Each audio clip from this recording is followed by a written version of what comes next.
Hey, everybody. Today, I am very excited to have Caleb Warren with me. Caleb is Associate Professor of Marketing at the University of Arizona, and he has the most brilliant area of research and that he writes and talks about, which is how to make things funny, how to make things cool, and how to help people achieve their goals, which is such a fun combination. So we're really going to be diving into what makes things funny, particularly today, but also where they might cross over. But before we dive in, Caleb, is there anything else you'd love people to know about you and your work? So all those things you said are true. My broader field is consumer psychology, which is a subfield of marketing. And so I'm in a department where our goal is to try to figure out how to better understand consumers, what makes them tick, what makes them happy, what makes them buy, what makes them keep buying, and ultimately to try to help them buy and do things that make them happier in the long run, not necessarily just the short run. So No. that's sort of the broader field from which I study humor and coolness and goal pursuit. Yeah, I love it. And how did you start focusing on humor? Because it's such an interesting area and it's quite to my taste, quite under researched. So what brought you into it? I kind of got into it by accident. So I was studying marketing at the University of Colorado, where I did my PhD, and one of my professors there, Peter McGraw, his research was on moral psychology. So what makes people judge things as wrong or inappropriate. And he taught a class on this, and I was in class and I was reading some papers, and some of the scenarios in the paper, like a family that eats their dead pet dog after it hits it, or a man that buys a chicken at the supermarket and has sex with it and then cooks it and eats it, and these just other crazy scenarios that Jonathan Haidt, the researcher, was portraying as being wrong because people that are disgusted by them, even if they can't come up with a reason for it. I was reading these and thought they were hilarious. And Pete was having similar things with his moral psychology talks. He would present scenarios like a church that would raffle off a Hummer SUV to recruit new members, or would outsource a prayer to India. So typical marketing actions. And he was saying, oh, people are really upset by this. But when he'd present them in an academic department, a lot of times people would laugh. So between his experience and my experience there, we're like, we need to figure out why things that people think are wrong can also be funny. And from this narrower question of why are moral violations or things that are wrong also funny, we kind of discovered what we think is a more general theory of humor.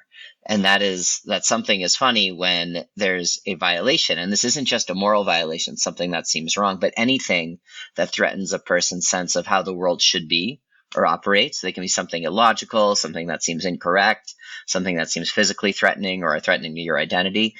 When that happens and you're also able to see it as okay, not a big deal, harmless, benign, if you get both of those interpretations at the same time, we argue, and we have some data supporting, that's when people experience humor, laughter, amusement, perception that something is funny. So they're both subjective impressions, but if I see this as, oh, that's wrong, but it's also okay, or that's not right, but it doesn't matter, then that's when we experience humor.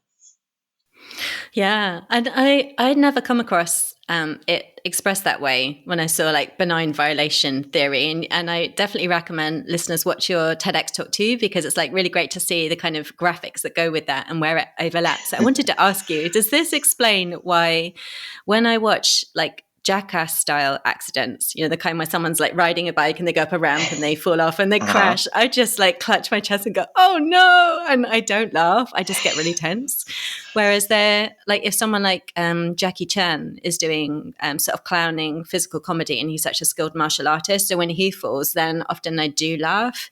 Is that because of benign violation theory, like how much damage is being done, or is that something different, do you think? Well, I think I could probably explain it. So physical comedy is one of the more universal forms of humor, in that it is one of the few types of comedy that can translate across cultures, and across languages. And if you look at something like tickling or rough and tumble play, sort of chasing games, to some extent practical jokes, these are more universal forms of humor. We experience them in every culture, and often other animals, mammals especially, will laugh when tickled. Children laugh when tickled or when play fighting. And there, the violation piece is is clear. There's this physical threat, but you also know this other person isn't going to hurt you. So to relate that to your example with Jackass, the physical threats are very clear. And to the extent that you are worried for the person in there, it's less likely to seem benign and you're less likely to think it's funny. If on the other hand, you really, you know that Jackie Chan's not going to be hurt, then that can make it seem benign. If you don't care about the people who are getting hurt, that can make it seem benign. And so, I think I think one difference in what people find physical comedy funny is whether they are likely to be empathic towards the people who are getting injured or maimed or embarrassed if it's more like cringe type comedy. Yeah, that makes a lot of sense.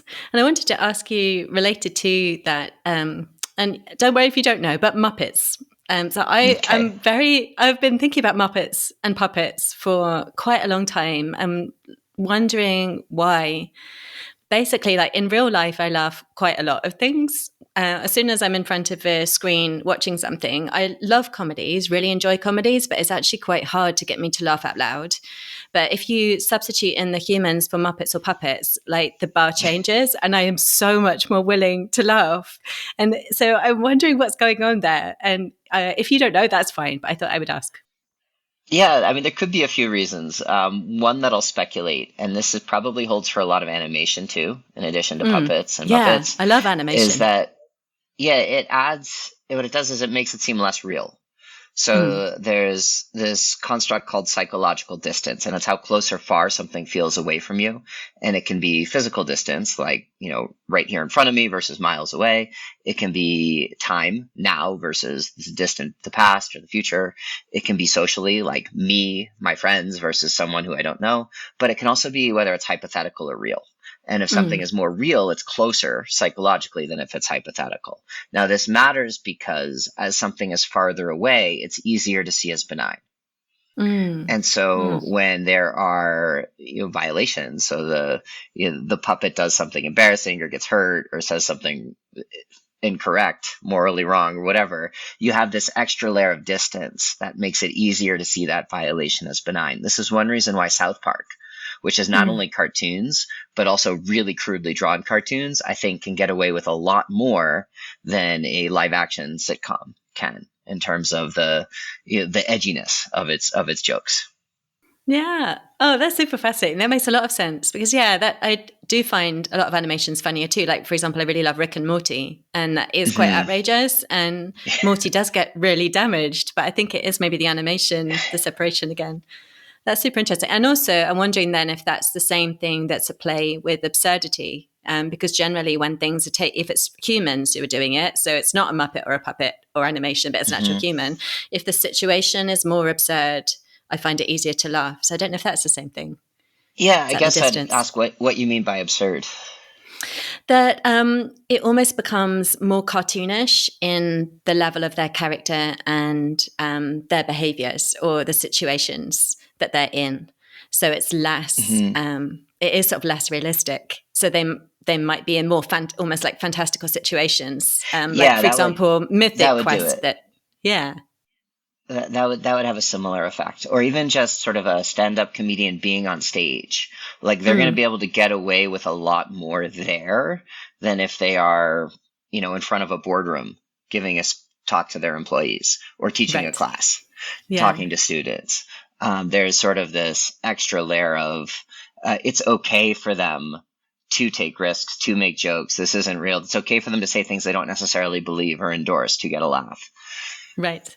Yeah, I love that. So already, like, I love this concept. I find it really useful, benign violation.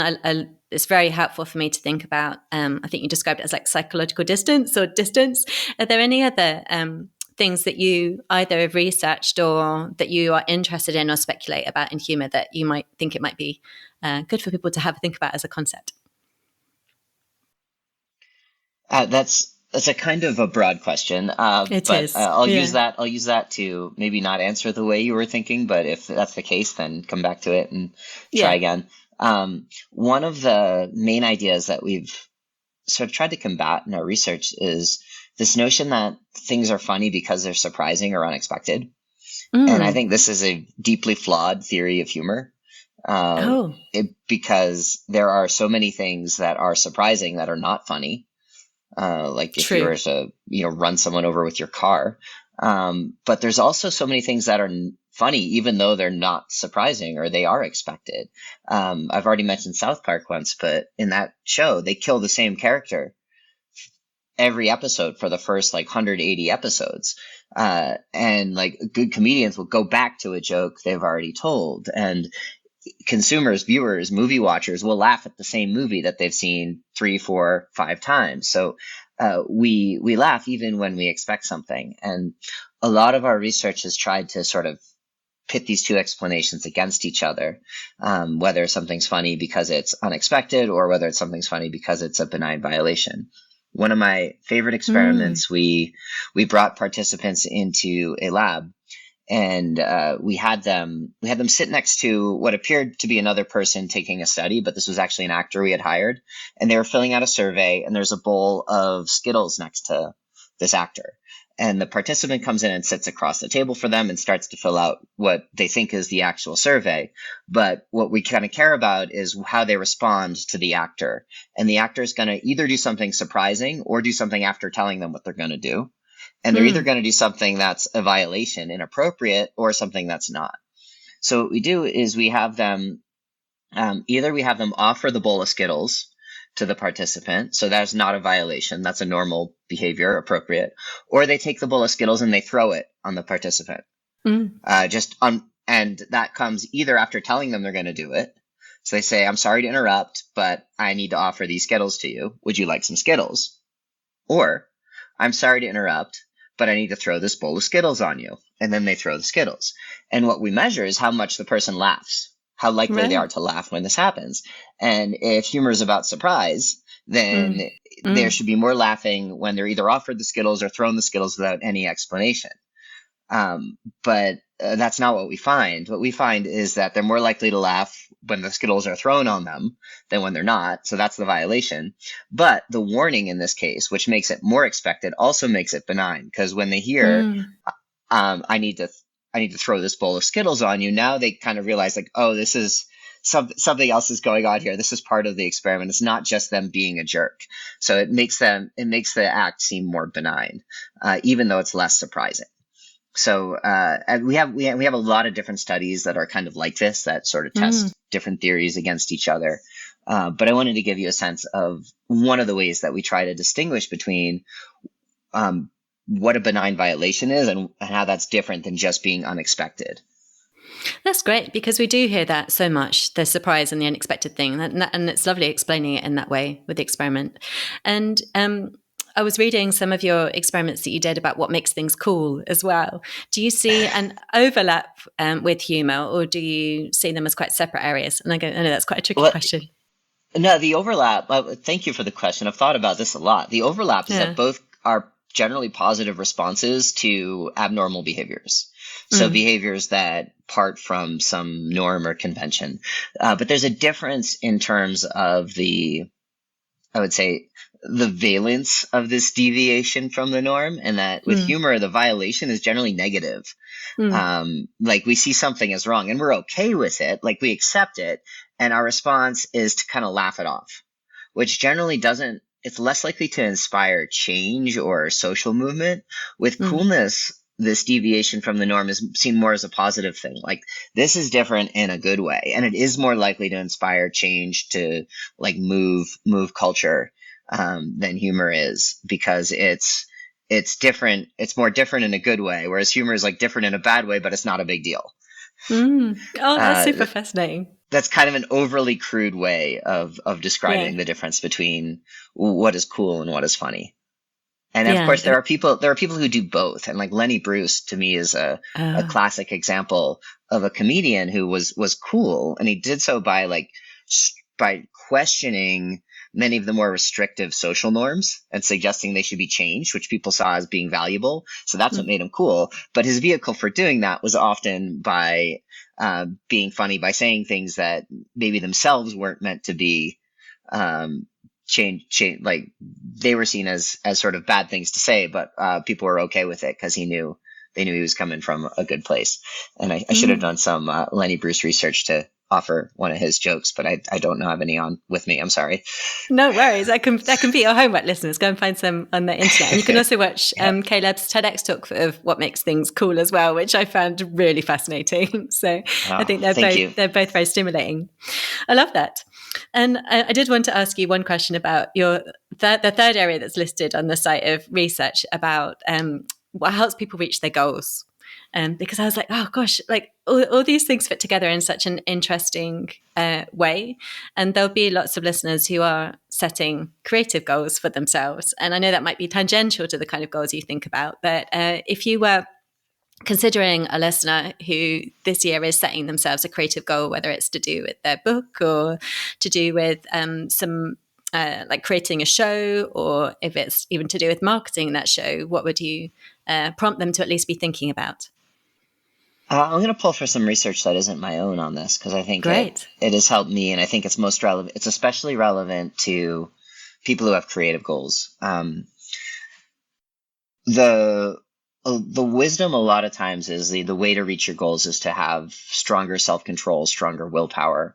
And what the data ended up saying when larger swaths of data were looked at and in more realistic settings is the people who are most successful at reaching their goals didn't have to exude much self-control because they were doing things that they had internalized. Either they were habits or they just felt like they were fun to them. So to the extent that you can make, if you have a writing goal, the extent that you can make that both either or both a habit or something you do for fun. Because if you're trying to force yourself to do something, whether it's write, whether it's eat healthy, whether it's exercise, whatever it is near impossible to do that over the long run unless you're able to enjoy the process or do it without thinking about it. Basically make it a habit. Oh, that's super practical advice. I love it. And because you have got this brilliant brain, I'm going to ask you about marketing as well, because I know that obviously that you in your intro you told us about some of the kind of fields that you're looking at marketing in. But from that, do you think there are any concepts that again it would be helpful for writer creators to think about who feel like they lack marketing skills in a time when it is quite noisy and on social media and trying to think in terms of promotion? Any bits of concepts or research or questions you like to ask for someone who's like, I need to do a better job of getting my work out and seen and heard as a creator? Okay. All right. So you're specifically asking about one element of marketing, which is the promotion element. Successful marketing also relies on three other core pillars. One, and probably the most, price is one of them, which is tricky in entertainment. I don't want to get into that. Distribution is another. But then the one I do want to mention a little more detail is product, which is the actual experience you're creating for consumers. And it doesn't matter how good your promotion is. If the core product isn't good, then it's not going to succeed. So I would say that number one, the most important thing is to, if you're writing comedy, have funny stuff. With that said, I think for promoting, it's a difficult industry because with any sort of entertainment, the price has gone almost to zero because people can access things everywhere. And so that means if you're trying to break through as a comedian, whether you're using TikTok, YouTube, whether you're, touring, like it's just consumers of comedy, fans have so much more access to everything. So it's so difficult to break through.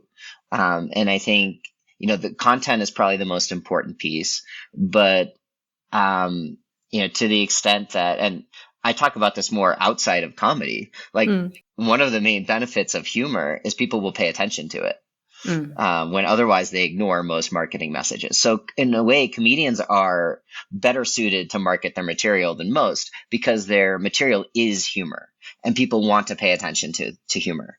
They will pay attention to humor. If you're trying to market a laundry detergent, that's a lot harder because people don't, unless they need to do laundry right then, or really, unless they need to buy laundry detergent right then, they're not going to pay attention to laundry detergent. But people will pay attention to things that make them laugh, even if that's not directly related to whatever goal they're pursuing at the time.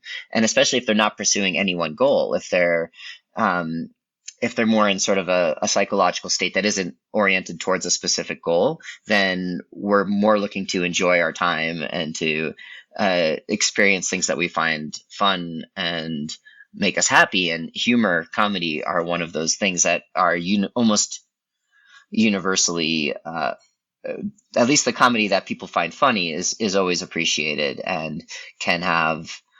I think sometimes the benefits of humor are overblown, but there's a very clear benefit on feeling better in the moment when we're laughing or when we're experiencing comedy that we think is funny. Yeah, so much to think about there. I love it. And in your TEDx talk, What Makes Things Funny, you solicit at the beginning like different examples from friends of what they find funny. So I was curious for you, what kind of things really tickle you? Like what shows do you enjoy, or do you like to read, or what makes you laugh in real life? And what is at play there, just using that as one example? I mean, I laugh the most from other people, from friends Yeah. who are very funny, and a lot of times the things that I laugh at in the moment, they don't translate. Yeah. You can't like take them out and because they're not jokes. Yeah. They're, I don't know, astute observations or, play on the context or, I don't know, something else that it's funny in the moment and then with a little bit of distance. So as I talked about earlier, distance reduces threat and that can make things that seem really bad funnier. But if things are just a little bit threatening to begin with, then distance removes the threat. So, a funny comment in a conversation with a friend might make you laugh then. And if you try to recount the story, you'll end up being like, oh, you had to be there because the distance has Yeah. removed the threat completely. So that's one of the interesting dynamics between psychological distance and threat and how much threat is funny. So with South Park, you need much higher levels of threat to be so funny than on something like a sitcom like Seinfeld, where it seems more realistic. And the fact that like, oh, a rental company doesn't actually keep its reservations. Like that's kind of a smaller level of threat, but can be funny in a more realistic show. So, yeah, that's maybe not as personal as you were asking. But in terms of comedy, I mentioned South Park. I really like The Simpsons. So some cartoons. Trying to think what I've seen more recently that made me laugh. I really enjoyed The Marvelous Mrs. Maisel, which is also a comment on the comedy industry. Arrested Development is one of my favorite TV shows. Yeah, same. I mean, that was just like the speed of Arrested Development, still like astounding. Yeah, And the Big Lebowski is one of my favorite movies. I find that one hilarious. When my sense of humor has changed. I was a lot more into slapstick when I was a kid. Like I loved the Naked Gun movies and Police Academy. And one movie that I saw as an adult that I loved as a kid is this movie called Ski Patrol from the 1980s. And it was very lowbrow humor. And I don't know how old I was, like 6 or so when I saw it. I thought it was the funniest movie ever. I saw it. I remember watching it as an adult about 10 years ago. Like this movie's awful. yeah. So like I my comedies, my sense of humor has definitely changed as I've gotten older. Yeah, I think that's true for apart from the puppet thing, which I know I remember seeing what from context was a Saturday Night Live sketch when I was like about 8. I probably should not have been watching it again. I had a puppet in it, had a deer head. So the puppet thing we know has gone on. But other things I do think I've gone back and watched movies like Dirty Rotten Scoundrels. I remember laughing at a particular scene when I was a kid. And as an adult, I was just like, oh, I don't know, it's kind of cringy. And when I've chatted with my husband, it sounds like movies that he liked as a young boy were different in terms of what he finds, like again, that slapsticks. I wonder if that is something that changes and why. I don't expect you to answer that now, but I'm going to muse on that. Well, there's a lot that changes. So one is your Yeah. awareness, your sense of culture. Yeah. What is okay, what is appropriate, and what is not. So Yeah. when you're a kid, there's so many cultural norms that you just don't understand at all. So you're gonna miss references to them. So like especially like highbrow humor or plays on if wordplay, if you don't speak the language and understand the language and both meanings of a word, then that's going to go right over your head. So as you develop a broader and deeper understanding of norms, identity, culture, that opens up the possibility of things that can be threatened, that can be violations, and then can also cause humor. The other thing that happens is your sense of what's acceptable changes. And one way that culture, especially in Western Europe and the United States, has changed is an understanding and appreciation of like how harmful things like racism and sexism and Yeah. homophobia are. And these Yeah. used to be, if you weren't part of the disparaged race or sex or person, then this used to be ripe fodder for comedy, because someone could, to a white audience, make fun of black people, like the blackface minstrels, Yeah. and that would be a ripe source for humor. Now, I think as rightfully we've recognized that even though this is a joke, and they say it's just a joke, it has real consequences because it reinforces these negative beliefs about a whole class of people. And comedy and humor can be used to try to make that seem okay. And so the move in culture has made a lot of things that we found funny as a culture now seem not funny, now seem unacceptable. And like personally, I've noticed some jokes that I probably thought were funny as younger. Now I hear them like, oh, that's just kind of mean. I don't know that I'd be okay with that. So I think that is one way that one reason why what we find funny changes as an individual and also as a culture, is our understanding of norms and what's appropriate and what's inappropriate changes over time. Oh yeah, that makes so much sense. And so many interesting things to think about. I love it. And are there any questions that you or hunches that you have right now, whether it relates to what makes things funny or what makes things cool, or goals that you're excited to test this year? Like, what are you focused on? The project I'm most focused on at the moment is what makes people cool across different cultures. So Oh, we have data, and specifically, we're looking at a difference between people who are cool versus people who are good. Because a lot of times when the word cool is used, it's just used as a synonym to say, oh, I like it, yeah. or that person's good. So we're trying to figure out what is it that's distinct about coolness, and then also how that changes in different cultures. And so we have data from the United States, Australia, uh, let's see, Chile, Mexico, South Africa, Turkey, Nigeria, South Korea, China, Hong Kong, Spain, Germany. So really all over. And what we found that's shocked me is it's the same. Coolness is the same everywhere. Really? So yeah, at a deep level, the types of people we think are cool, the personality traits of cool people, and the values they hold are similar. Now, how those get instantiated, like the clothing they're wearing to signal that, will change from culture to culture. But that's the project I'm most excited about. And a preview of what we're finding is that there's sort of six personality traits or characteristics of cool people around the globe, and that's that they're autonomous, they're adventurous, they're open to new ideas and experiences, they're extroverted, so they communicate with other people, they're hedonistic, which I thought was a little bit interesting, and they're powerful. So these are again the traits that are either cool but not good, or they are more cool than good. So they're specifically found in people who are cool rather than just people who are viewed positively or favorably. That's super fascinating. And I might have misremembered this, but I seem to remember in your How to Make Things Cool talk as well, you talk about some things that work against that. And I think you had enthusiasm as one of the things that works against that. Have I remembered that correctly or not? And if so, how does that fit? I don't think I said that. Did you not?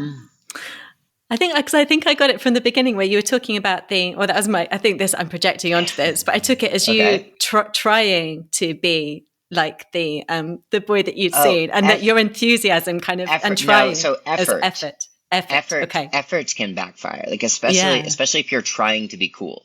Yeah.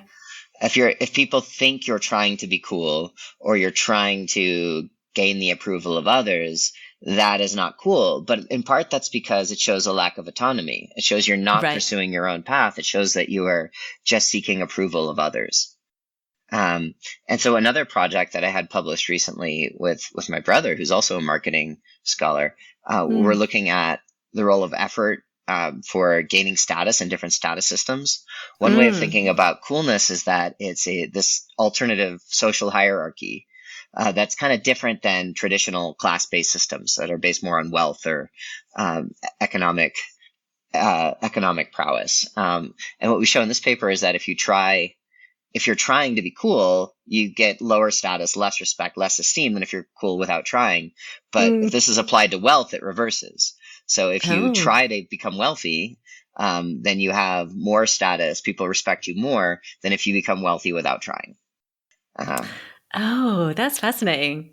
So Yeah. that's maybe related to it's not enthusiasm, but it's effort. No, it's effort. Yeah, I think because I was just imagining you as this young kid, like with all that, like trying to do it and you trying with the clothes, and I could really empathize. Yeah, and it also depends what you're directing it for. Like you can put a lot of effort or enthusiasm into pursuing something that you personally think is important, your own personal interest. It just can't be seen as you're doing that to gain the approval, to fit in, to follow the norm. Got you. Yeah. Because the value from coolness comes from people and brands and objects, cultural symbols that show a difference from what is accepted or normal in a way that people are like, oh, this offers a new opportunity.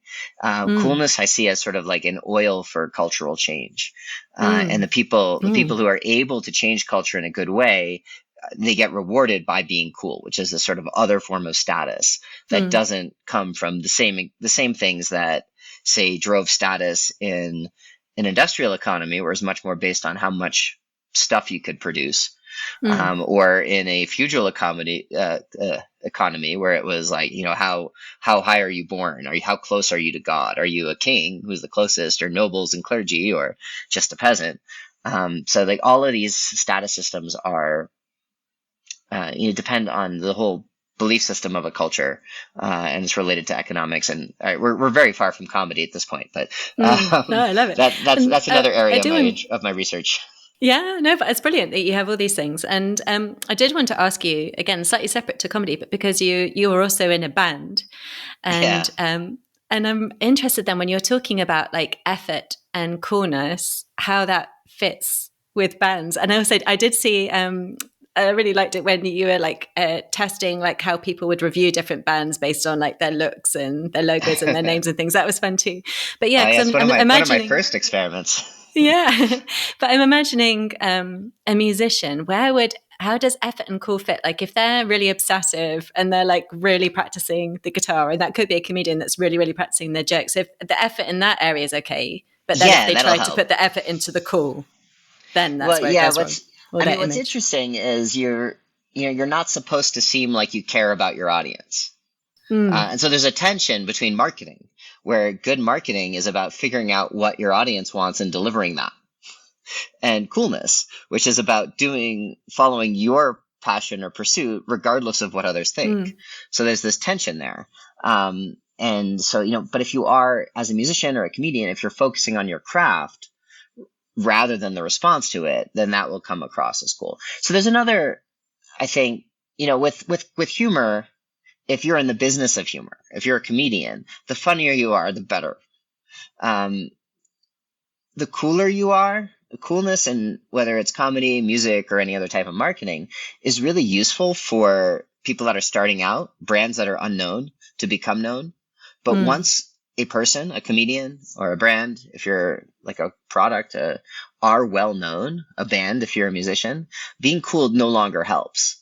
At that point, you're better off being good, or just what people want, because they're already aware of you. What coolness does is it helps generate word of mouth. It helps people pay attention.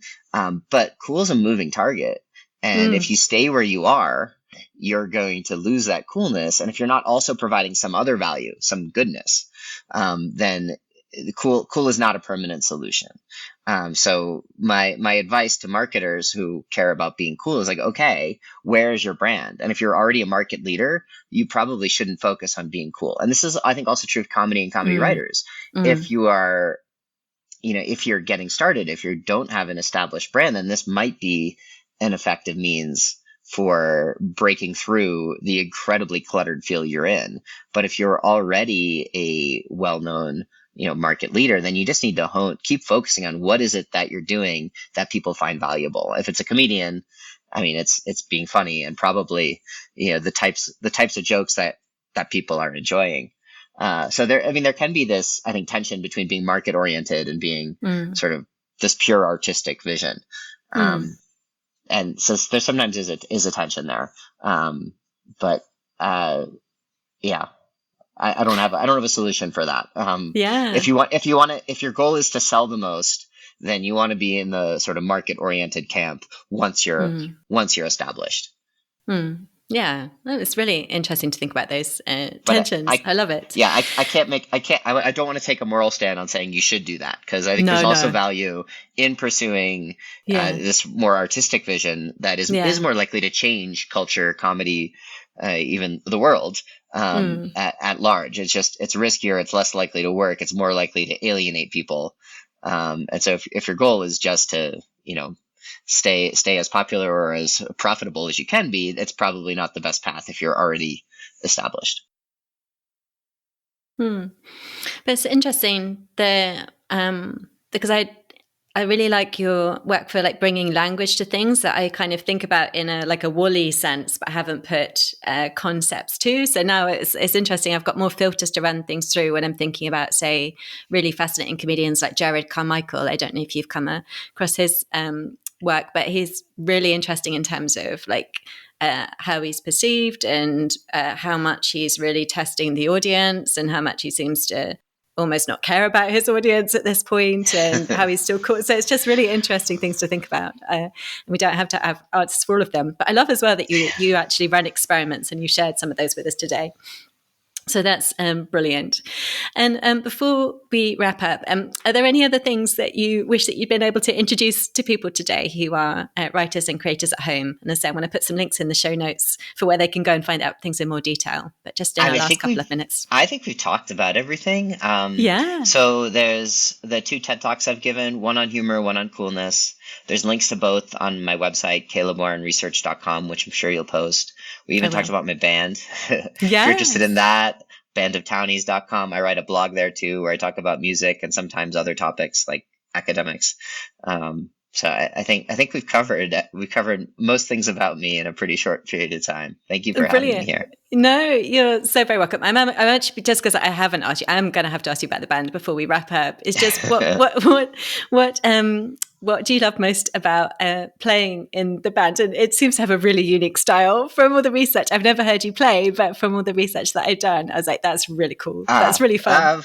I just enjoyed it. I mean, I've always loved music, and I didn't start playing till I was pretty late, till I was in college. I didn't pick up a guitar till then, but I'd been writing songs before. And then I was never in a band until I moved to Arizona 7 years ago, and my neighbor was a guitar player and has been in a lot of bands, and we started a band together, and it's been a lot of fun. It's an outlet for my songwriting, which I think I'm a stronger songwriter than I am a musician. And the rest of the guys in the band are pretty good musicians, so they can compensate for me there. And that's just been really fun. I get to write about sort of the people I've come across, and sometimes I cover similar themes as academic work, but usually not. Usually I'm just talking about the people I've met or come across and some of the struggles they've had or I've had. And it's a really nice outlet that's very different than sort of academic writing, which is what I spend a majority of my time doing. That's amazing. Yeah, so we're called Band of Townies, and a lot of our songs are about townies, which is a term, I think it's a lot of places, but very common in the Northeast where I grew up, and it refers to someone who never really leaves their town, and it has a very sort of local view of the world. But there's also this sort of, I think, snobbish element towards people like that, and so it's trying to play with some of the cultural differences between these characters and then the people that I'm interacting with as like an academic who's with people from all over the world. And I think some of the tensions between these two different cultural worldviews that I try to put into the characters in the songs. So I love it. You're operating at all the places where there's super interesting tensions and questions and creativity and research and perspectives. And that's what's really fun. And I'm so glad that I got to have you on the show to talk about some of them. So thank you, Caleb. I'll put all those links in the show notes, and it's been awesome chatting. Oh, thank you so much for having me. I appreciate it.